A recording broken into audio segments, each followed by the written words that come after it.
Mày ấy chọc là ngài chọc là ngài. Đó. Nu. Đi ở đi càng lo. Đừng có bạn.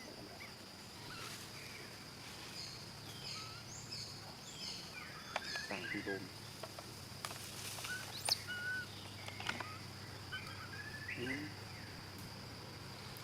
Làm vô này. Bằng.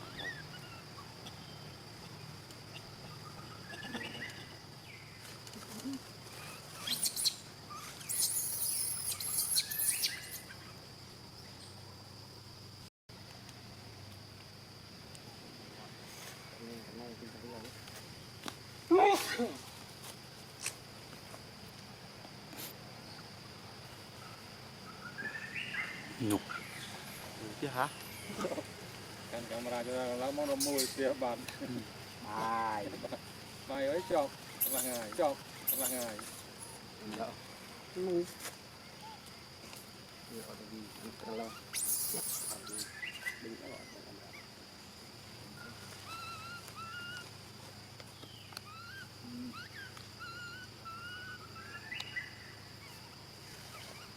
Còn luôn cho mày đang không có phủng không luôn đâu. Nó còn có tên gì đấy. Tao tên gì nó có phủng. Này. Lúc nó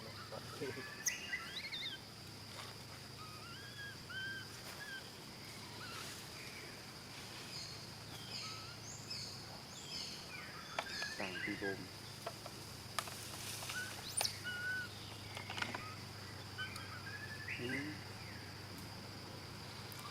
Làm vô này.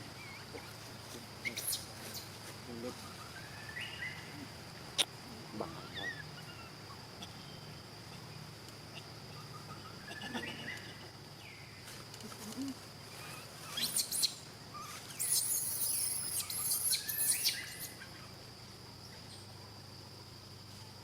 Cepat.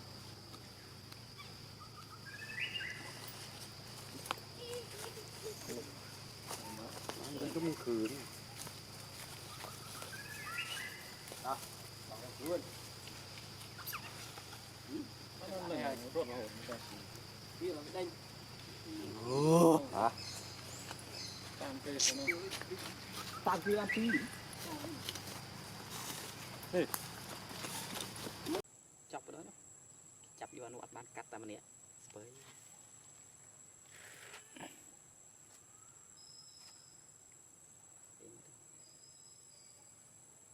chăm mưa ta comment đâu. Mình ngập. Đấy vậy.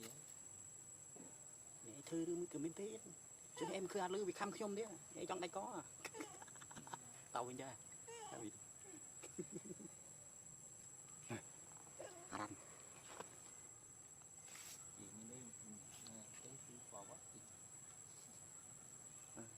Ta làm tết cún mù. Trời nó đi nuôi mấy nó đi điên điên. Bắt nè. Ăn để lột vô này. Ăn. Gì? Khăn tươi anh. Đinh ghi, chuối. Tinh ghi, chuối. Chứ. Tinh ghi. Tự bắp mì cùng sọt. Bắp mà.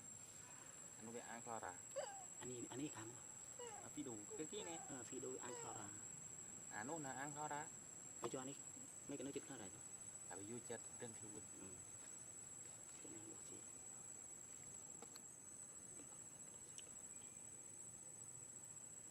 Cụt rút.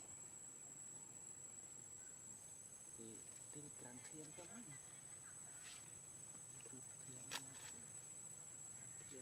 Nhưng tao xem vô. Một tiêu một tô này. Thì cầm lọc đi rồi. Phần này phần nào chúng ta còn mình bị hộp buồn ở thực đạo.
cài cái đỉnh thế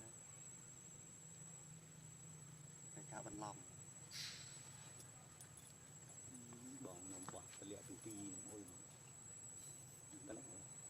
cái cá chập tù đi chụp tủ bỏ trên thăm bên lứa ôi trời ơi.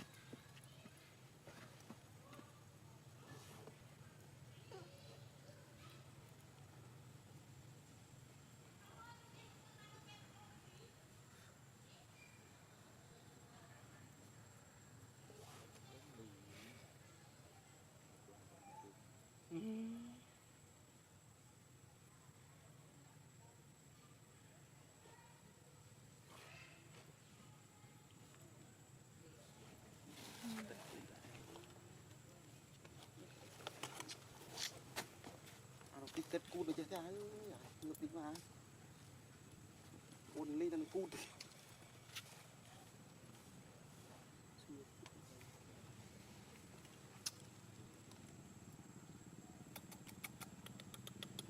nó bạc với riêng mắt còn bao nhiêu riêng cái cá tân chỗ lui phải đấy trả lời nói đây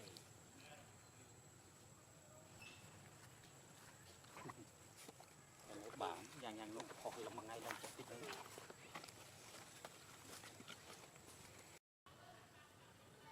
lá chặt hàng khác cái chỗ của bác của đến lá chặt tiền cồn rồi trời ở mới đây bác tôi nước đấy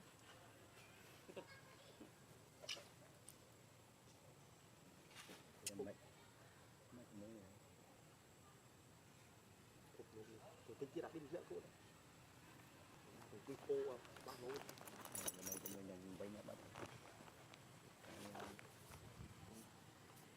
đã tốt cái nạ tập khối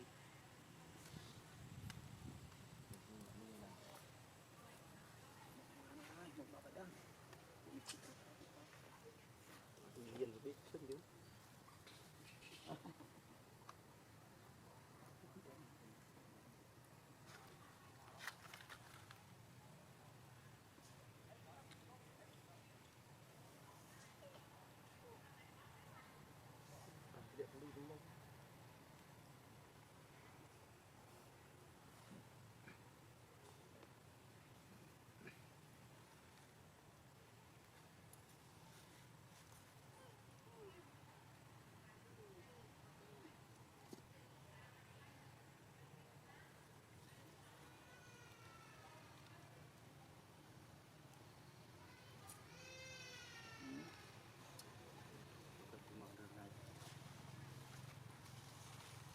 chứ không đẹp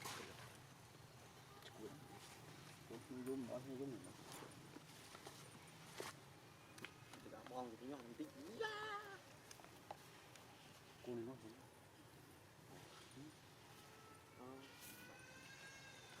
vâng là lòng nên cái cồn long cồn này nó cả long để mình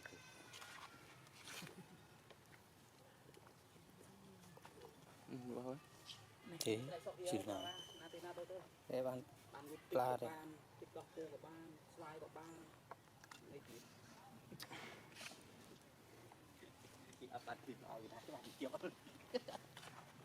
xong khưởng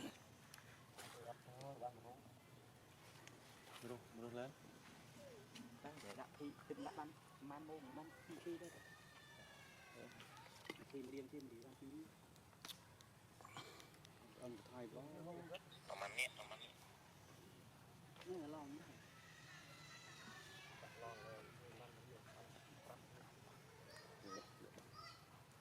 thêm đây rồi ăn rồi mà mông ấy không đâu suy giống như mơ nghe nghe con hoa ra chứ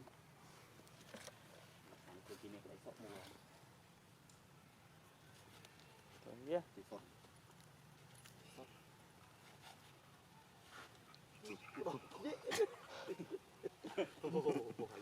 bông lên tin nữa rồi anh để xong đừng rô bèn mang thì cố